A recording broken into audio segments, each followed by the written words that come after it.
तो दोस्तों हम जानते हैं कि भारत जापान के बीच में पहली बार बायलैटरल एयर एक्सरसाइज की जा रही है जिसे नाम दिया गया है वीर गार्डियन का। और ये एक्सरसाइज कोई ऐसी वैसी छोटी मामूली सी नहीं है, बल्कि इसके इंटरनेशनली बहुत बड़े मायने निकाले जा सकते हैं। अभी कुछ ही समय पहले हम लोगों ने देखा कि रशिया की तरफ से इसको लेकर एक भयंकर रिएक्शन आया और रशिया की तरफ से भारत को चेतावनी तक दी गई कि आप इस बात को सुनिश्चित कीजिए कि हमारी टेक्नोलॉजी Su-30 MKI चूंकि भारतीय एयरफोर्स की तरफ से जापान गया हुआ है, जापान और रशिया के बीच में रिलेशनशिप अच्छे नहीं है, तो रशिया ने इस बात के लिए कहा है कि हमारे Su-30 MKI की टेक्नोलॉजी किसी भी तरह से जापान तक ना पहुंचे। टेक्नोलॉजी इन द सेंस वो जो रडार क्रॉस सेक्शंस वाली बात मैंने आपको वीडियो में बताई भी थी कि इसके रडार सिग्नेचर्स कहीं जापान रिकॉर्ड ना कर ले, क्योंकि अगर ऐसा होता है तो इन फ्यूचर हमें दिक्कत हो सकती है। लेकिन यहाँ पर चाइना की स्थिति भी हम लोग समझ सकते हैं, वो भी कम बिल्कुल नहीं है। वो बिल्कुल उसी पिता की तरह है जिसका बेटा स्कूल के शौचालय में बीड़ी पीते हुए पाया गया है और अब प्रिंसिपल ने उसे बुलाया है कि आप बताइए,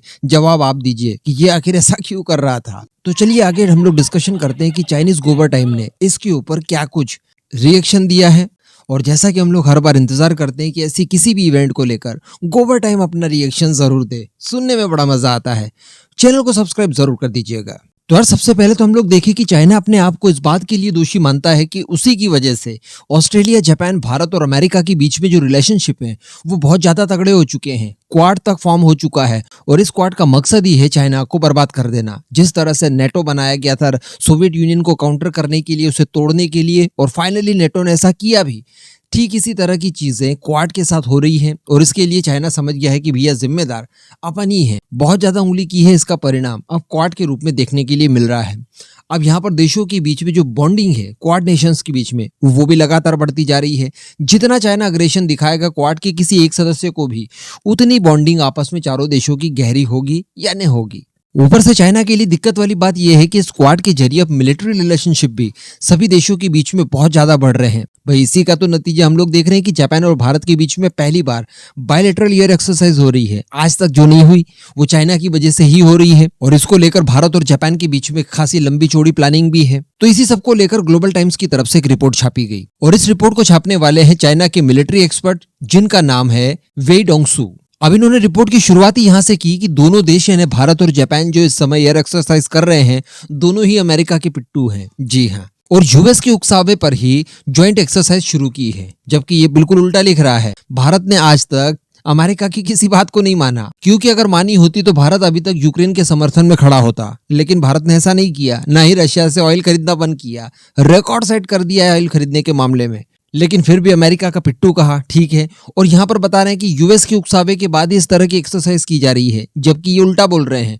उकसावा चाइना की तरफ से दिया गया है। भाई यूएस हमारे लिए कोई खतरा थोड़ी ना है, चाइना खतरा है दोनों देशों के लिए म्यूचुअली। इस वजह से दोनों देश अपने आप को चाइना के खिलाफ मजबूत कर रहे हैं। इसके अलावा ये भाई साहब लिखते हैं कि इस एक्सरसाइज के जरिए दोनों देश अपनी अपनी चाहतें पूरी करना चाहते हैं। जी हाँ, यहाँ पर भारत की मंशा उन्होंने बताई कि हिंद महासागर के पार जाकर भी अपनी सैन्य क्षमताओं को दिखाया जाए दुनिया को कि देखिए हम कितने ताकतवर हैं। भारत ये चाहता है। और इसके पीछे जापान की क्या मंशा है, तो इसके बारे में ये लिखते हैं कि इस ड्रिल के बाद अगली ड्रिल जो होगी भारत में होगी, तो जापान को भारत जाने का मौका मिलेगा। तो इस तरह से जापान से बाहर जाकर युद्ध क्षमताओं को आंकने की कोशिश करेगा, उन्हें बढ़ाने की कोशिश करेगा। और जापान से बाहर जाकर किस तरह से ऑपरेशंस किए जा सकते हैं, इन सब को लेकर वो अपने आप को ट्रेनिंग देगा। यानी जापान इस एक्सरसाइज से कुछ सीखना चाहता है और भारत इस एक्सरसाइज से अपनी क्षमता ग्लोबली दिखाना चाहता है। इसके अलावा ये लिखते हैं कि अगर चीन और ताइवान के बीच में युद्ध होता है तो ऐसी परिस्थिति में हस्तक्षेप करने जापान जरूर आएगा और इसी के लिए वो अपनी योजना बना रहा है। वहीं भारत की बात की जाए तो चीन के साथ पहले ही सीमाओं पर विवाद चल रहा है। लेकिन इन सब के बावजूद अगर किसी तरह का कोई युद्ध होता है तो चीन के सामने ये दोनों देश बिल्कुल नहीं टिक पाएंगे। यानी भारत भी नहीं टिक पाएगा, जापान भी नहीं टिक पाएगा, क्योंकि इस तरह के किसी युद्ध के लिए ना भारत में ना जापान में पर्याप्त इच्छा शक्ति है और ना ही लड़ने की क्षमता है। बताइए, ये वही चाइना है जिनको जापानियों ने कई दशकों तक घसीट कर मारा और यहाँ तक कि वियतनाम जैसे छोटे देश ने भी मार पीट कर भगाया। हालांकि मैं आपको पहले भी बता चुका हूँ कि ये जो चाइना की बौखलाहट दिख रही है, ये इस वजह से नहीं कि दोनों देश एक्सरसाइज कर रहे हैं, बल्कि एक्सरसाइज की वजह से दोनों देशों के बीच में रिलेशनशिप बहुत मजबूत हो रहे हैं, जो कि चाइना के लिए दिक्कत वाली बात है। और सबसे बड़ी प्रॉब्लम चाइना के लिए है भारत का Su-30 MKI, क्योंकि Su-30 चाइना भी इस्तेमाल करता है और Su-30 के आधार पर बनाए गए बाकी के कई सारे कॉपी कैट फाइटर जेट भी उसके पास हैं।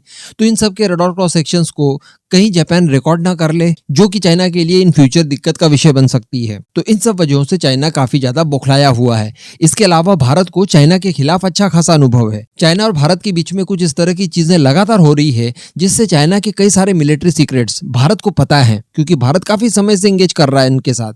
तो ये सारे सीक्रेट्स कहीं जापान को देकर जापान को भी चौकन्ना ना कर दे भारत, ये मेन डर है चाइना का इस समय, जो कि चाइना ग्लोबल टाइम के जरिए इन्हें हवा में उड़ाने की कोशिश कर रहा है ताकि दुनिया को ये लगे कि देखिए चाइना को तो कोई फर्क नहीं पड़ता। लेकिन इस पूरे मुद्दे पर दोस्तों आपका क्या ओपिनियन है, नीचे कमेंट करके जरूर बताइएगा।